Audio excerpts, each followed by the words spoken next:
আসসালামু আলাইকুম and welcome. আজকের এই ভিডিওতে আমি আপনাদেরকে বলবো যে Amazon FBA হোলসেল বিজনেস করার জন্য কোন অনলাইন বিজনেস ব্যাংক আপনার জন্য বেস্ট হবে। মার্কেটে বিভিন্ন ধরনের অপশনস আপনাদের কাছে অ্যাভেলেবেল আছে, যা যেখানে আপনি বিজনেস ব্যাংক অ্যাকাউন্ট ওপেন করতে পারবেন, ইউএসএ ডলারের বিজনেস ব্যাংক অ্যাকাউন্ট।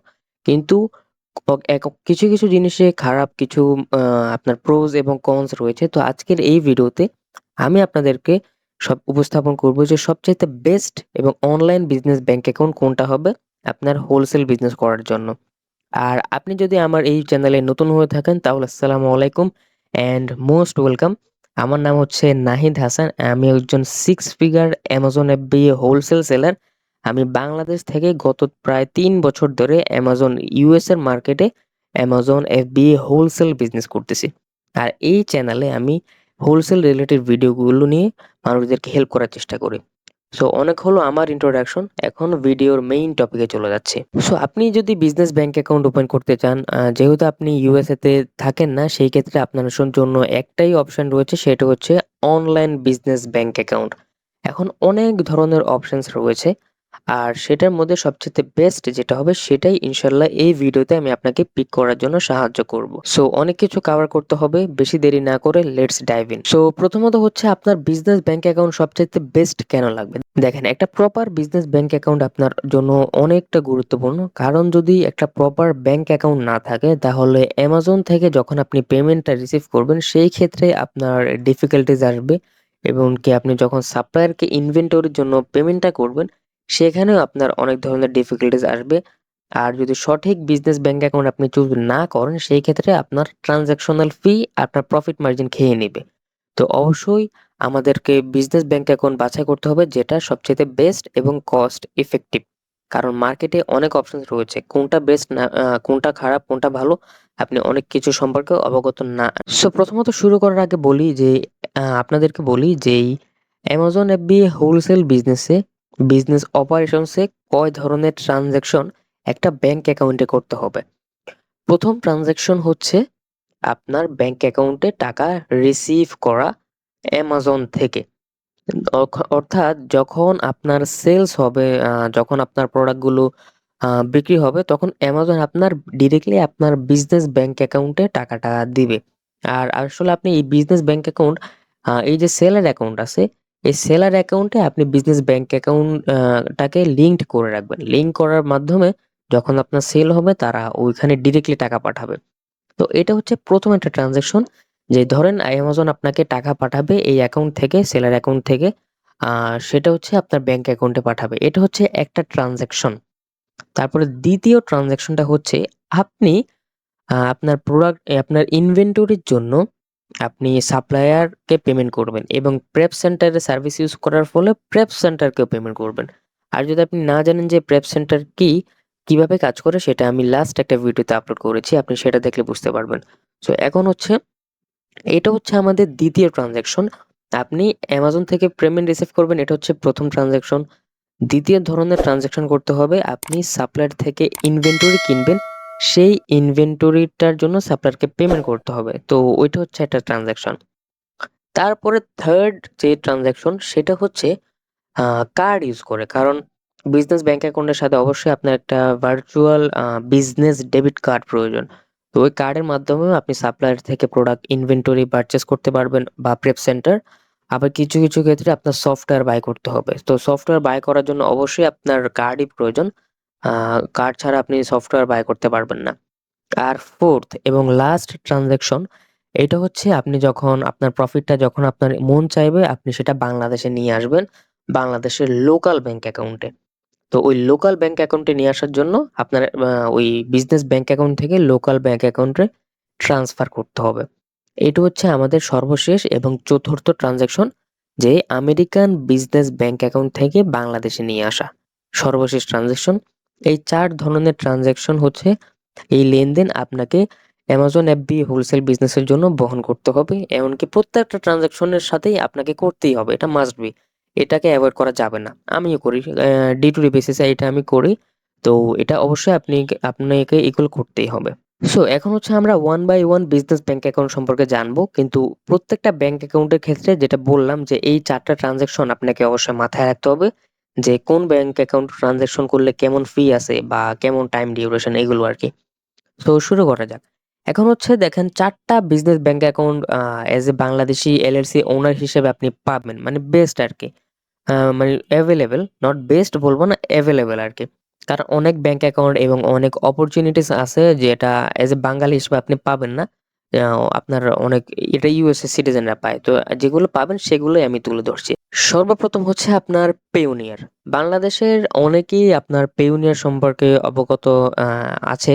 অনেকেই পেওনিয়ার সম্পর্কে জানে বা আপনি যদি নাও জানেন তাহলেও আমি বলি, এটা হচ্ছে একটা কোম্পানি, একটা ফাইন্যান্সিয়াল টেকনোলজি কোম্পানি যারা আপনার আমেরিকাতে অনলাইনে ব্যাংক অ্যাকাউন্ট প্রোভাইড করে। বিজনেস ব্যাংক অ্যাকাউন্ট অর্থাৎ একদম পুরোটাই অনলাইনে। আপনি বাংলাদেশ থেকেই অ্যাপ্লিকেশনটা করতে পারবেন এবং অ্যাপ্রুভাল সব কন্ট্রোল আপনি বাংলাদেশে আপনার রুমে বসে করতে পারবেন। তো এটা হচ্ছে আপনার ১ম অপশন পেওনিয়ার। তো ১ম হচ্ছে পেওনিয়ার। পেওনিয়ারে আপনি অ্যাপ্লিকেশন করার পর এখন আপনি একটা বিজনেস ব্যাংক অ্যাকাউন্ট পেয়ে গেছেন। তো এখন হচ্ছে আমরা যে ৪ টা ট্রান্সেকশন সম্পর্কে জেনেছিলাম, ওই ৪ টা ট্রান্সেকশনকে আমরা এটার সাথে কম্পেয়ার করব পেওনিয়ারের সাথে। তো দেখেন, পেওনিয়ারে কিন্তু ভালোই ট্রান্সেকশনাল ফি আছে। আপনার অনেক ধরনের ট্রান্সেকশনের জন্য তারা ফি কাটে। আর ফিটা এজ এ নতুন হিসেবে এটা আমার মতে একটু বেশি। আমি আপনাকে এখন এক্সপ্লেইন করতেছি কিরকম টাইপের ফি। ১ম যে ট্রান্সেকশন সেটা আমি আমি আশা করি আপনি মনে রাখছেন যে ১ম ট্রান্সেকশন হচ্ছে কি? Amazon থেকে টাকাটা আপনার ব্যাংক অ্যাকাউন্টে রিসিভ করতে হবে, তাই না? তো ফর এক্সাম্পল ধরেন Amazon আপনাকে আ $১০০ আপনার এই সেলের অ্যাকাউন্ট থেকে এই যে সেলার অ্যাকাউন্ট আছে, সেলার অ্যাকাউন্ট থেকে আপনাকে ব্যাংক অ্যাকাউন্টে পাঠালো অর্থাৎ পেওনিয়ারে পাঠালো। তো ধরেন $১০০ পাঠালো কিন্তু পেওনিয়ারের একটা ইনকামিং টা ফি আছে। অর্থাৎ যেই টাকা পেওনিয়ারে ঢুকবে সেটার জন্য পেওনিয়ার আপনার থেকে একটা ফি কেটে নেবে। সেটা হচ্ছে 1% এনি অ্যামাউন্টের।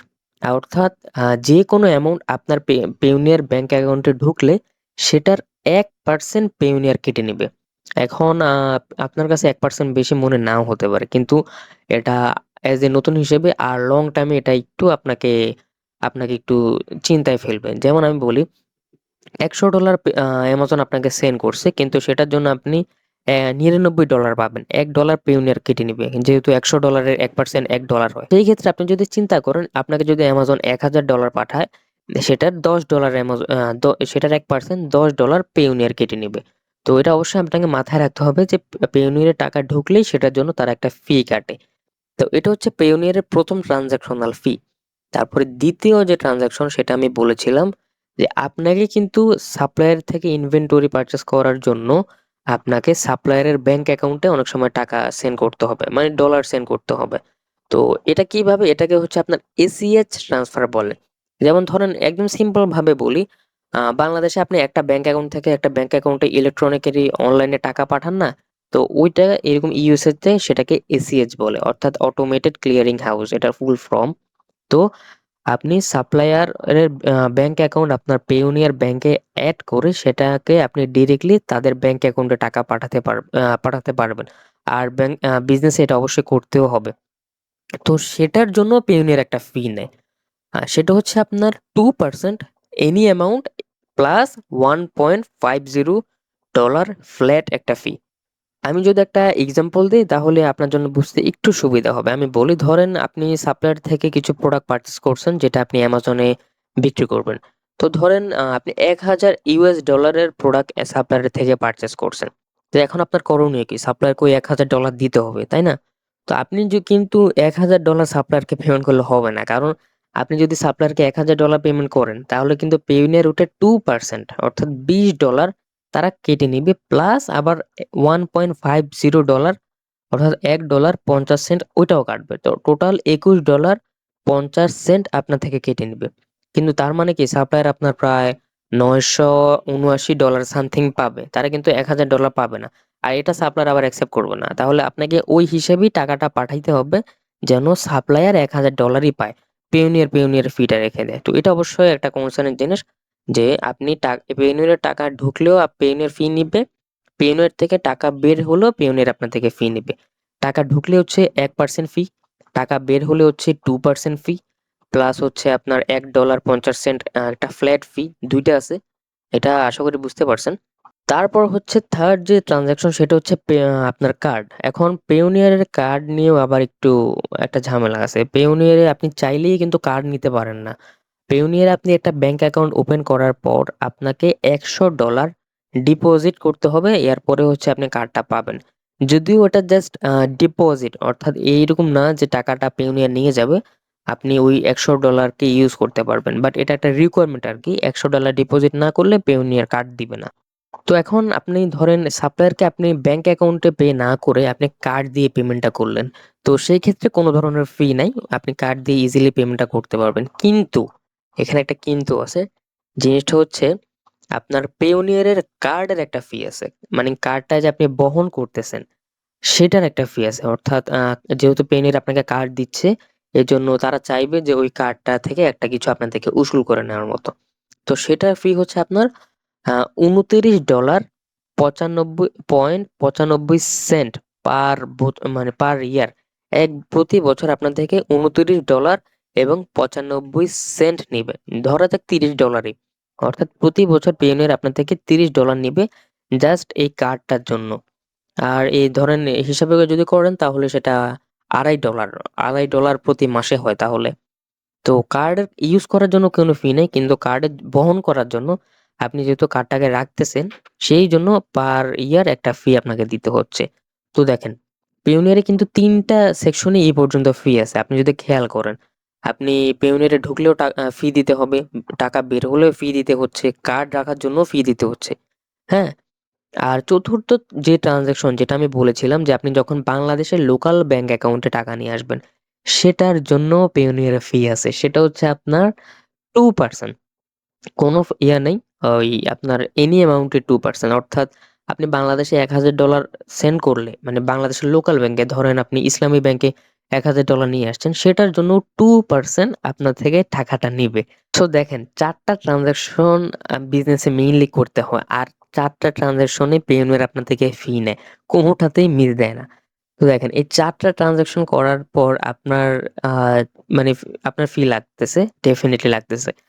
সর্বশেষ আরেকটা ফি আছে সেটা হচ্ছে আপনার অ্যাকাউন্ট ফি। আ এটা আপনার ফি আছে বা নাই ২ টাই বলা যায়। ধরেন এটা হচ্ছে আপনার পেইওনির একটা অ্যাকাউন্ট আছে। জাস্ট অ্যাকাউন্ট আছে। তো ওইটার জন্য প্রতি বছর আপনাকে কার্ডের সমপরিমাণ টাকা দিতে হয়। ওই আপনার ২৯.৯৫ সেন্ট প্রতি বছর কাটবে। কিন্তু এটা মাফ করে দেয় যদি আপনি ১ বছরে $২,০০০ রিসিভ করেন পেইওনিয়ারে। অর্থাৎ ১ বছরের ভিতরে আপনার পেইওনিয়ার অ্যাকাউন্টে $২,০০০ আসে। তাহলে ওই অ্যাকাউন্টের যে ফি আছে ১ বছর পর সেটা নিবে না। তো সর্বশেষে একটা সামারি দিচ্ছি। পেইওনিয়ারে ৪ টা ট্রান্সেকশন মানে অ্যামাজন বিজনেস ৪ টা ট্রান্সেকশন করতে হবে। আর পেইওনিয়ারে ব্যাংকে ওই ৪ টা ট্রান্সেকশনের জন্য প্রত্যেকটার জন্যই একটা ফি আছে। এমন পেওনিয়ারের ভিতরে ঢুকলে যেকোনো অ্যামাউন্টের 1% ফি নিবে। পেওনিয়ার থেকে বের হলে যেকোনো অ্যামাউন্টের 2% ফি নিবে প্লাস $1.50 ও নিবে। তারপরে কার্ড ইউজ করার জন্য প্রতি বছর $30 পে করতে হবে। এমনকি বাংলাদেশের লোকাল ব্যাংকে আনলে 2% ফি দিতে হবে। আর পেওনিয়ার অ্যাকাউন্ট থাকলে আবার $30 ফি দিতে হবে। যদি $২,০০০ রিসিভ করেন তাহলে $30 ফিটা মাফ অ্যাকাউন্টের। তো এটা হচ্ছে ওভারঅল পেওনিয়ারের ফি নিয়ে আপনার এখন ফি নিয়ে ডিসকাসটা শেষ। তো পেওনিয়ারে এই বেসিক এই ফি গুলো রয়েছে। আর এই ফি গুলো কিন্তু আপনি যদি বিবেচনা করেন অ্যাজ এ নিউ হিসেবে এটা আপনার মাথায় উঠে বসবে। অনেক ধরনের ফি কিন্তু আপনি দেখতে পাচ্ছেন। তো এত কিছু শেষে আমি অবশ্যই পেওনিয়ারকে আ আপনার রেকমেন্ড করব না। কারণ আপনি যদি একদম মানে কোনো মানে বাধ্যবাধকতা না থাকে ডেফিনিটলি পেওনিয়ারকে এভয়েড করেন। কারণ এর থেকে ফার বেটার অপশন মার্কেটে এভেইলেবল আছে। এছাড়াও বর্তমানে পেওনিয়ারে আপনার মানে ব্যাংক অ্যাকাউন্ট এপ্রুভ করে অবশ্যই, কিন্তু ওটার জন্য একটু ঝামেলা। মানে মানে সহজে এপ্রুভ করতে চায় না বাট করে। তো এটা হচ্ছে পেওনিয়ারের ডিসকাশনটা আমাদের শেষ। পেওনিয়ার ব্যাংকে এই ধরনের ফি গুলো রয়েছে। আশা করি আপনি বুঝতে পেরেছেন। আর যদি বুঝতে না পারেন অবশ্যই কমেন্ট করে জানাবেন। তারপরে দ্বিতীয় যে অপশনটা আপনার জন্য এভেইলেবল রয়েছে সেটা হচ্ছে প্রিয় পে। প্রিয় পে এটা হচ্ছে আমাদের বাংলাদেশী একটা ফাইন্যান্সিয়াল কোম্পানি যারা সেম আপনাকে ব্যাংক অ্যাকাউন্ট প্রোভাইড করবে আমেরিকাতে, ডলারের ব্যাংক অ্যাকাউন্ট প্রোভাইড করবে। এটা হচ্ছে আমাদের বাংলাদেশী কোম্পানি। তো অবশ্যই এটাতে মানে প্রিয় পেতে আপনি অ্যাপ্রুভাল একটু ইজিলি পাবেন। কোনো সমস্যা নেই। যেহেতু আমাদের নিজের দেশের একটা কোম্পানি। তো আমাদের নিজের দেশের কোম্পানি এটাই শুধু একটা মানে ভালো দিকে আমি দেখতেছি। আর আসলে এটারও অনেকটাই আপনার পেওনিয়ার মতো ফি নিয়ে ঝামেলা আছে। তো আমি বলি আপনাকে এখানে কি ফি রয়েছে। আর প্রিয় পেতেও আপনার মানে এজ এ বিগিনার হিসেবে ফিটা ভালোই, অনেক ভালো। মানে অনেক বেশি ফি। তো আমি এখন ফিটা ব্রেকডাউন করি প্রিয় পে। প্রিয় পেতে হচ্ছে আপনি একটা আমেরিকান ব্যাংক অ্যাকাউন্ট যদি আপনি বিজনেস ব্যাংক অ্যাকাউন্ট করতে চান, আপনি অবশ্যই বিজনেস ব্যাংক অ্যাকাউন্ট তো পাবেনই, হ্যাঁ। কিন্তু তারা ওটার সাথে আপনাকে একটা পার্সোনাল আমেরিকান ব্যাংক অ্যাকাউন্ট আপনাকে দিবে। আপনি না চাইলেও দিবে। আ তো মানে আপনি একটা বিজনেস ব্যাংক অ্যাকাউন্ট ওপেন করতে চান, গুড আপনি করতে পারবেন। কিন্তু আপনি পার্সোনাল অ্যাকাউন্ট না চাওয়া সত্ত্বেও আপনাকে একটা দিবে। আর এটা কোনো এটা একটা সমস্যা যেটা আমি পরে বলতেছি। এখন ফি নিয়ে বলি। তো যেহেতু আমাদের ১ম ট্রান্সেকশন Amazon থেকে টাকাটা রিসিভ করা।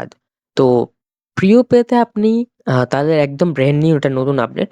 প্রিয় পেতে আপনি ১ মাসে ১০ বার ফ্রিতে টাকা রিসিভ করতে পারবেন। আপনার প্রিয় পে যে ব্যাংক অ্যাকাউন্টে প্রতি মাসে ১০ বার আপনি ফ্রিতে টাকা রিসিভ করতে পারবেন। সো ফর এক্সাম্পল ধরেন এখন জানুয়ারি মাস চলতেছে। একদম জানুয়ারি মাসের শুরু। তো Amazon আপনার প্রিয় পের যে ব্যাংক অ্যাকাউন্ট সেখানে আপনাকে $১০০ দিল। আপনি ফুল $১০০ পাবেন। কোনো ফি নেই। কিন্তু এটা মানে ১০ বার আরকি। অর্থাৎ যখন জানুয়ারি মাসে ধরেন ১০ বার Amazon আপনাকে টাকা দিল, আপনি ফুল টাকাটা পাবেন। যখন ১১ নাম্বার বার Amazon আপনাকে টাকা দিবে বা যেকোনো জায়গা থেকে আপনি টাকা নিয়ে আসেন না কেন, শুধু Amazon না, সে ১১ নাম্বার বারের পর থেকে তারা আপনার থেকে পার ট্রান্সেকশনে ৫০ সেন্ট করে নিবে। ৫০ সেন্ট করে নিবে কিন্তু প্রতি মাসে যেটা বললাম ১ মাসে ১০ বার আপনি ফ্রিতে টাকা রিসিভ করতে পারবেন। ১১ নাম্বার বার কেউ যদি আপনাকে টাকা দেয় ওই ব্যাংক অ্যাকাউন্টে প্রিয়ভাবে আপনার থেকে একটা ফ্ল্যাট ৫০ সেন্ট নিবে। এটা কিন্তু মানে কোনো পার্সেন্টেজ না, ৫০ সেন্ট। যেকোনো অ্যামাউন্টই দেক আপনার ব্যাংক অ্যাকাউন্টে আপনি সেটা রিসিভ করবেন কিন্তু তারা সেটা থেকে ৫০ সেন্ট কেটে নিবে। এটা আসলে পেওনিয়ার থেকে তো অনেকটাই ভালো। কারণ পেওনিয়ার এরকম কোনো ইয়ে নেই যে আপনি মাসে এতবার ফ্রিতে রিসিভ করতে পারবেন। সবসময় ১% ফি দেওয়া লাগে। কিন্তু প্রিয়পেতে এটা একটা ভালো জিনিস যে আপনি ১০ বার ফ্রিতে টাকা রিসিভ করতে পারেন। পরের বার থেকে আপনি ফি দিচ্ছেন। এটা একটা ভালো জিনিস। এটার জন্য প্রিয়পেকে অনেক ধন্যবাদ। তো আমাদের দ্বিতীয় যে ট্রান্সেকশনের টাইপ সেটা হচ্ছে কি আমাদেরকে সাপ্লায়ার বা প্রেপ সেন্টারকে পেমেন্ট করতে হবে ডিরেক্টলি ব্যাংক অ্যাকাউন্টে। তো সেটার জন্য আবার এরকম কোনো মানে আপনার সুযোগ নেই যে আপনি এতবার ফ্রিতে টাকা দিতে পারবেন। এটার জন্য প্রিপের একটা ফ্ল্যাট ফি আছে। $১০ পার ট্রান্সেকশন। অর্থাৎ আপনি সাপ্লায়ারকে যত টাকাই পাঠান সেটার জন্য প্রতিবার আপনাকে $১০ আ চার্জ করবে তারা এজ এ ফি হিসেবে। সাপ্লায়ারকে পাঠান বা প্রেপ সেন্টারে পাঠান বা আপনি যদি আপনার অন্য কোনো কাজেও ইউজ করেন তাহলে যতবারই আপনি টাকা পাঠাবেন সেটার জন্য $১০ নিবে। তো টাকা পাঠানোর ক্ষেত্রে আপনি যতবারই টাকা পাঠান সেটার জন্য পার ট্রান্সেকশনে আপনার থেকে তারা ফ্ল্যাট $১০ এজ এ ফি হিসেবে নিবে। কোনো ধরনের পার্সেন্টেজ না, অর্থাৎ কোনো পার্সেন্টেজ না, ফ্ল্যাট $১০। আপনি যদি $২০ পাঠান সেটার জন্য আপনার থেকে $১০ নিবে। আপনি যদি $২০,০০০ পাঠান সেটার জন্য আপনার থেকে $১০ নিবে। তারপরে আমাদের তৃতীয় যে ট্রান্সেকশন সেটা হচ্ছে কার্ড। প্রিয়পের কার্ড। সেটার জন্য প্রিয়পে এখানে একটা খারাপ দিক যে প্রিয়পে পেইওনিরের মতোই কার্ডের জন্য ফি নেয়। কার্ড ইউজ করা একদম ফ্রি কিন্তু কার্ডটা যে আপনি হোল্ড করতেছেন, আপনি যে একটা কার্ড রাখতেছেন সেটার জন্য প্রতি মাসে আপনাকে ৫০ সেন্ট দিতে হবে। যেটা হিসেব করলে বছরে $৬ যেটা বেশি মনে হতে নাও পারে। কিন্তু আবার প্রিয়পে ফিজিক্যাল কার্ডও দেয়। সেটার জন্য বছরে আপনার $২০ দিতে হবে। কিন্তু মেক্সিমাম ক্ষেত্রে আপনার ভার্চুয়াল কার্ড দিয়ে কাজটা হয়ে যাবে। কিন্তু এখানে আরেকটা জিনিস, আমি এটা ব্যক্তিগতভাবে অনেকটা ফেস করছি। আমি প্রিয়পের প্রায় ৫ মাসের মতো ইউজ করছি। তো তাদের আসলে ব্যাপারটা কি? তাদের কার্ডটা এতটা ইউজেবল না। কারণ কিছু ক্ষেত্রে অনেকে কার্ডটাকে অ্যাকসেপ্ট করতে পারে না। ফর সাম রিজন আমি জানি না সেটা কেন? আমি একটা সাপ্লায়ার থেকে আপনার প্রোডাক্ট পারচেজ করতে চাচ্ছিলাম। আপনার $৩,০০০ এর প্রোডাক্ট।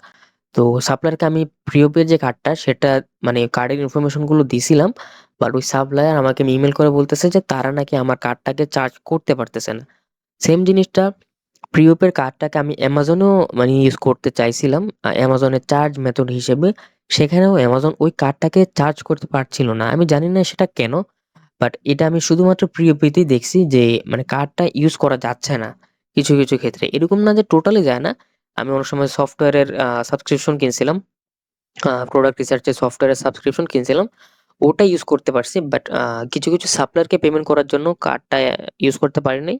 আর হচ্ছে Amazon এটা অ্যাকসেপ্ট করে নাই। এটা মাস্টার কার্ড ছিল। তো এটা একটা ব্যাড সাইড আমি ফিল করছি। আমি জানি না এটা কি আপনার ক্ষেত্রে হবে কিনা যদি আপনি প্রিয়পেতে অ্যাকাউন্ট ওপেন করেন। আমি সিউর না, বাট এটা আমার ক্ষেত্রে হইছে, তো এজন্য বললাম আরকি। তো এটা একটা মানে চিন্তার জিনিস। তো আপনি যদি কার্ড হোল্ড করেন অবশ্যই আপনাকে প্রতি মাসে ৫০ সেন্ট দিতে হবে। আর সর্বশেষ ট্রান্সেকশন সেটা হচ্ছে বাংলাদেশের লোকাল ব্যাংক অ্যাকাউন্টে টাকা নিয়ে আসা। সেটাও হচ্ছে আপনার 1% অফ এনি অ্যামাউন্ট। আপনি যে কোনো অ্যামাউন্টের টাকা বাংলাদেশের ব্যাংকে নিয়ে আসেন লোকাল ব্যাংকগুলোতে, সেটার জন্য 1% চার্জ করবে। তো এটা হচ্ছে প্রিয়পের যেই আপনার ফি আছে। কিন্তু এখন প্রিয়পেতে শুধু এই ফি গুলো নেই। কিন্তু প্রিয়পেতে শুধু এই যে ট্রান্সেকশন ফি আছে এরকম না। এটার অনেকটা কিছু খারাপ দিক আছে, আমি আপনাদেরকে বলছি। সেটা হচ্ছে প্রিয়পেতে অ্যাকাউন্ট ফিজও আছে। কিছুটা পেইওনিয়ারের মতোই। যেমন আমি শুরুতে বলেছিলাম যে প্রিয়পেতে আপনি যদি একটা বিজনেস ব্যাংক অ্যাকাউন্ট ওপেন করতে চান, অবশ্যই বিজনেস ব্যাংক অ্যাকাউন্ট ওপেন করতে পারবেন। কিন্তু তারা আপনাকে একটা পার্সোনাল আমেরিকান ব্যাংক অ্যাকাউন্টও দিয়ে দিবে। আপনি না চাইলেও দিবে। তারা প্রত্যেকটা অ্যাকাউন্টের জন্য $2 করে চার্জ করে প্রতি মাসে। অর্থাৎ আপনি একটা আমেরিকান ব্যাংক অ্যাকাউন্ট ওপেন করছেন। প্রতি মাসে সেটার জন্য আপনার থেকে $2 নিবে। বছরে $24। তারপরে কার্ডের জন্য প্রতি মাসে ৫০ সেন্ট। আবার ওই যে পার্সোনাল যে ব্যাংক অ্যাকাউন্টটা দিবে যেটা আপনার প্রয়োজন নাই, সেটার জন্য প্রতি মাসে আপনার থেকে $2 নিবে। তো এই জিনিসটা অনেকটাই আনফেয়ার আমার মতে। কারণ আমি চাচ্ছি না যে ওই ব্যাংক অ্যাকাউন্টটা রাখতে। সেটার জন্য তারা আমাকে ব্যাংক অ্যাকাউন্ট দিয়ে দেয়। পাশাপাশি সেটার জন্য ফিও নেয়। হ্যাঁ, এই জিনিসটা প্রিয়পের সবচাইতে বেশি খারাপ লাগছে আমার পার্সোনালি। আর সর্বশেষ আরেকটা জিনিস প্রিয়পের খারাপ দিক, সেটা হচ্ছে আমি প্রিয়পে ইউজ করছি ৫ মাসের মতো। এরপর হচ্ছে আমি আমার সব টাকা অন্য একটা আমেরিকান ব্যাংক অ্যাকাউন্টে সেন্ড করে দিছি। সব টাকা বলতে কিছু ডলার ছিল প্রিয়পেতে। আপনার $১ এরও কম ছিল প্রিয়পেতে।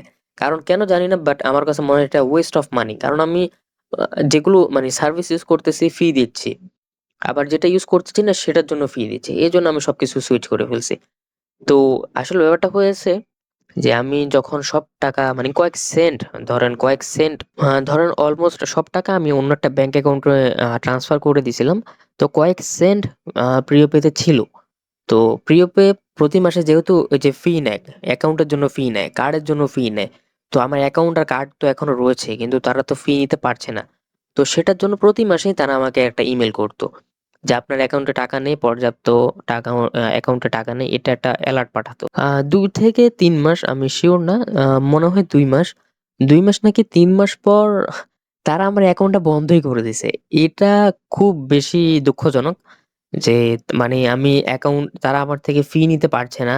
এইজন্য তারা আমার অ্যাকাউন্টটা ক্লোজ করে দিছে। এটা আমি এই পর্যন্ত আমি সিউর না, আমি ভুল হতে পারি। বাট আমার মনে হয় না অন্য কোনো ব্যাংক এরকম করে যেটা প্রিপে করছে। যে আমার থেকে তারা চার্জ করতে পারছে না। এজন্য তারা আমার অ্যাকাউন্ট গুলোকে ক্লোজ করে দিছে। এটা আর ওই যে কিছু সেন্ট ছিল যদিও বেশি টাকা না, বাট যেই সেন্ট গুলো ছিল কয়েক সেন্ট সেগুলো তারা নিয়ে নিছে। তো এইটা হচ্ছে সবচাইতে বাজে লাগছে আমার পার্সোনালি। তো কিছু সেন্ট বাকি ছিল সেটাও তারা নিয়ে নিছে। অ্যাকাউন্টটা ক্লোজ করে ওই ডলার ওই কিছু টাকা ছিল সেটাও তারা নিয়ে নিছে। এই জিনিসটা আমার সবচাইতে বেশি খারাপ লাগছে। তো সর্বশেষে প্রিপের একটা সামারি দিচ্ছি। আপনার অ্যাকাউন্টে টাকা ঢুকবে। ১ মাসে ১০ বার ফ্রিতে ঢুকাইতে পারবেন। ১১ নাম্বার বার আপনাকে ৫০ সেন্ট দিতে হবে পার ট্রান্সেকশনে। তারপরে আপনি কাউকে টাকা পাঠাবেন, সেটার জন্য আপনাকে প্রতি ট্রান্সেকশনে $১০ দিতে হবে। তারপরে হচ্ছে আপনি কার্ড ইউজ করবেন, সেটার জন্য প্রতি মাসে ৫০ সেন্ট দিতে হবে। যদি ফিজিক্যাল ইউজ করেন তাহলে প্রতি বছর $২০ দিতে হবে। আর বাংলাদেশে যদি নিয়ে আসেন যেকোনো অ্যামাউন্টের 1% ফি নেবে। আর প্রিপের অ্যাকাউন্টের জন্য প্রতি মাসে $২ ফি দিতে হবে। তো এটা হচ্ছে প্রিপের সব ট্রান্সেকশনাল ফিস। একটু এলোমেলো লাগতে পারে আপনার কাছে, কিন্তু আপনি যদি ভিডিওটা পরে আবার দেখেন আপনি বুঝবেন এটা আপনার জন্য অনেকটা কাজের। তারপরে থার্ড যে অপশন সেটা হচ্ছে আপনার রিলে ফাইন্যান্সিয়াল। আ রিলে ফাইন্যান্সিয়াল টু বি অনেস্ট অনেকটা ভালো একটা ব্যাংক। তাদের অ্যাকাউন্টের কোনো ফি নেই, তাদের ট্রান্সেকশনাল ফি নেই। আপনি মান্থলি কোনো ফি নেই, কার্ডের জন্য কোনো ফি নেই। অনেকটা ভালো সার্ভিস, বাট একটাই বাজে দিক, সেটা হচ্ছে আপনি মানে সহজে অ্যাপ্রুভালটা পাওয়া যায় না। আমিও ২ বার ট্রাই করছি এখানে অ্যাকাউন্ট ওপেন করার, ব্যাংক অ্যাকাউন্ট, বাট ২ বারই রিজেক্ট করছে। কেন জানি না। তারা কিন্তু অ্যাকাউন্ট দেয়, বাংলাদেশীদের অ্যাকাউন্ট দেয়, যাদের এলএলসি আছে। কিন্তু রিজেক্ট কেন করে আমি আসলেই বুঝতে পারিনি এখনো। আমি ইন ফিউচার আবার ট্রাই করব। যদি অ্যাপ্রুভ হয়ে যায় ইনশাআল্লাহ কোনোদিন রিভিউ নিয়ে আসার ট্রাই করব। তো রিল একটা অপশনস আছে, বাট ব্যাংকিং সার্ভিস খুবই ভালো, বাট অ্যাপ্রুভাল পাওয়া রিয়েলি টাফ। অনেকটা কঠিন অ্যাপ্রুভাল পাওয়া। আসলে দেয়ই না, 99% ক্ষেত্রে দেয় না। তো এটা ছোট একটা রিভিউ ছিল। আর সর্বশেষ আমার পার্সোনাল ফেভারিট সেটা হচ্ছে আপনার মার্কিউরি ব্যাংক। এটার নাম আপনি শুনতে পারেন, নাও শুনতে পারেন। আপনি গুগলে সার্চ করলেই এটা সম্পর্কে জানতে পারবেন। মার্কিউরি ব্যাংক আমার এই পর্যন্ত সবচাইতে ফেভারিট এবং এটা বেস্ট ব্যাংক। আর সেটা কেন বেস্ট এটা আমি আপনাকে বলছি, এখনই পুরো ব্রেকডাউন করছি। দেখেন, আপনি যদি এই পর্যন্ত ভিডিওটা দেখে থাকেন শুরু থেকে, তাহলে আপনার ভিতরে ধৈর্য আছে, আপনি অনেক কিছু জেনেছেন। দেখেন, আপনি যদি শুরু থেকে এই পর্যন্ত ভিডিওটি দেখে থাকেন, তাহলে আলহামদুলিল্লাহ আপনি অনেক কিছু জানতে পারছেন। আর আপনি এটাও জানতে পারছেন যে একটা ব্যাংকে এক ধরনের ট্রানজ্যাকশনাল ফি রয়েছে। কিন্তু এটা ম্যাজিক্যালি যে মার্কিউরিতে কোনো ফি নাই। সো আমাদের ১ম ট্রান্সেকশনটা কি করতে হবে? আমাদের ১ম ট্রান্সেকশন হচ্ছে অ্যামাজন থেকে টাকা রিসিভ করতে হবে, তাই না? তো অ্যামাজন ধরেন আপনাকে মার্কিউরি ব্যাংক অ্যাকাউন্টে আপনাকে $১০০ সেন্ড করলো। তারা আপনাকে ঠিক $১০০ ইয়া করবে। আপনার থেকে না কোনো ফি নিবে, কোনো ধরনের পার্সেন্টেজ ফি নিবে না, কোনো ধরনের ফ্ল্যাট ফি কিছুই নিবে না। আপনি সাপ্লায়ারকে পেমেন্ট করবেন বা প্রেপ সেন্টারকে পেমেন্ট করবেন, সেটার জন্য আপনার থেকে কোনো ফি নিবে না। এরকম কোনো লিমিটও নাই যে ১ মাসে আপনি এতবার করতে পারবেন, তারপরে পারবেন না। আনলিমিটেড করতে পারবেন। আনলিমিটেড টাকা রিসিভও করতে পারবেন। পার মান্থ আনলিমিটেড টাকা সেন্ডও করতে পারবেন। তারপরে 3rd যে ট্রান্সেকশন সেটা হচ্ছে আমাদের কি কার্ড প্রয়োজন। একটা কার্ড বহন করতে হবে। কার্ড দিয়ে পেমেন্টটা করতে হবে। তো কার্ড এখানে মার্কেটিতে একদম ফ্রি। আপনি ফ্রিতে কার্ড পাবেন। এরকম না যে পেওনিয়ারের মতো $১০০ ডিপোজিট করতে হবে তারপর কার্ড পাবেন। এরকম না। আপনি সাথেই কার্ডটা পেয়ে যাবেন। তারপরে হচ্ছে কার্ড ইউজ করার জন্য পার মান্থ বা পার ইয়ার কোনো ধরনের ফি নাই। আপনি ফ্রিতে ইউজ করতে পারবেন। এমনকি বাংলাদেশে তারা ফিজিক্যাল কার্ডও আপনার সেন্ড করে। আমার কাছেও একটা আছে, খুবই সুন্দর। ব্লাক কালারের একটা কার্ড আরকি। ওটার জন্য এমনকি তারা যে বাংলাদেশে আপনাকে একটা কার্ড তৈরি করে আপনাকে যে একটা কার্ড পাঠাবে সেটার জন্য তারা কোনো ফি নেয় না। এটা আসলে চিন্তা করলে অনেকটা মানে মজাদার একটা জিনিস। তারপরে হচ্ছে আপনাকে বাংলাদেশের ব্যাংকে, লোকাল ব্যাংকে টাকা নিয়ে আসতে হবে মার্কিউরি ব্যাংক থেকে। তাই না? তো সেটাও ফি। সেটাও আপনার পুরোপুরি ফ্রি। আপনি বাংলাদেশে যত ডলার নিয়ে আসতে চান, আপনি ধরেন $১,০০০ ট্রান্সফার দিছেন, তো সেটার উপরে আপনার মার্কিউরি কোনো ধরনের ফি নিবে না। একদম টোটালি ফ্রি। আপনি যত টাকা পাবার আপনার ঠিক তত টাকাই পাবেন। পাশাপাশি আ মার্কিউরিতে অ্যাকাউন্ট ওপেনিং আপনার মানে অ্যাকাউন্ট অ্যাপ্রুভড হওয়াটা ইজিয়ার। পেওনিয়ার থেকে তো অনেকটা মাচ ইজিয়ার। আপনি এপ্লাই করার ১ থেকে ২ দিনের ভিতরে আপনি ফুল অ্যাকাউন্টটা অ্যাপ্রুভড পেয়ে যাবেন। সাথে সব ফাংশনালিটিও পেয়ে যাবেন। জাস্ট মার্কিউরিতে একটাই জিনিস, সেটা হচ্ছে ধরেন তারা আপনাকে অ্যাকাউন্ট অ্যাপ্রুভ করে দিছে, গুড নিউজ। কিন্তু ধরেন আপনাকে এট লিস্ট কিছু টাকা ডিপোজিট করা লাগে। অর্থাৎ তারা আপনাকে বলবে যে কনগ্রাচুলেশনস, আপনার অ্যাকাউন্ট অ্যাপ্রুভড, কিন্তু প্লিজ ফান্ড ইউর অ্যাকাউন্ট। মানে কিছু টাকা, কিছু ডলার, $১ হলে $১ আপনাকে ডিপোজিট করতে হবে। তারপরে আপনি ফুল ফাংশনাল অ্যাক্সেসটা পাবেন। মানে তারপরে আপনি সবকিছু করতে পারবেন। এর আগে আ মানে সবকিছু করতে পারবেন না। জাস্ট আপনাকে অ্যাকাউন্টের ডিটেইলস দিয়ে বলবে যে আপনার অ্যাকাউন্টে কিছু ডলার ডিপোজিট করেন। এটাই একটা ছোট একটা খারাপ দিক। তারপরেও এটা আমি আসলে খারাপ দিক হিসেবে দেখিও না। কারণ আপনি যেহেতু ব্যাংক অ্যাকাউন্ট করবেন, আপনি অবশ্যই ডলার তো ডিপোজিট করবেনই। তো ওটা খারাপ দিক এমনিতেও হচ্ছে না। তো ভিডিওটা অনেকটা বড় হয়ে গেছে। কিন্তু আপনি যদি এই পর্যন্ত দেখেন তাহলে আশা করি আপনার এক্ষেত্রে উপকারটা হয়েছে। তার মানে সর্বশেষ আমার পার্সোনাল ফেভারিট হচ্ছে আপনার মার্কিউরি ব্যাংক, বেস্ট ব্যাংক। কেন? সেটাও আপনাকে আমি বলে দিয়েছি যে আপনার থেকে কোনো ফি নিবে না। আপনি সব সার্ভিস ইউজ করতে পারবেন একদম টোটালি ফ্রি। কিন্তু আপনি যদি প্রিয় পে বা পেওনিয়ার এরকম করতে চান তাহলে তো আমি বলেই দিলাম যে কিরকম ধরনের ফি রয়েছে। তো আজকে আর ভিডিওটা বড় করছি না। তো আশা করি আপনি বুঝতে পেরেছেন যে কোন অনলাইন বিজনেস ব্যাংক অ্যাকাউন্ট আপনার জন্য বেস্ট হবে। আর এক কথায় সেটার উত্তর হবে মার্কিউরি। রিলিও ভালো, বাট অ্যাপ্রুভাল পাওয়াটা যেটা বললাম টাফ। তো মার্কিউরি নাম্বার 1 এ থাকছে। তো আজকের এই ভিডিওতে এতটুকুই। আমি আশা করি আপনি বুঝতে পেরেছেন। আপনার সাথে আমার কথা হবে নেক্সট ভিডিওতে। ততক্ষণ পর্যন্ত আপনি ভালো থাকুন, সুস্থ থাকুন অ্যান্ড টাটা।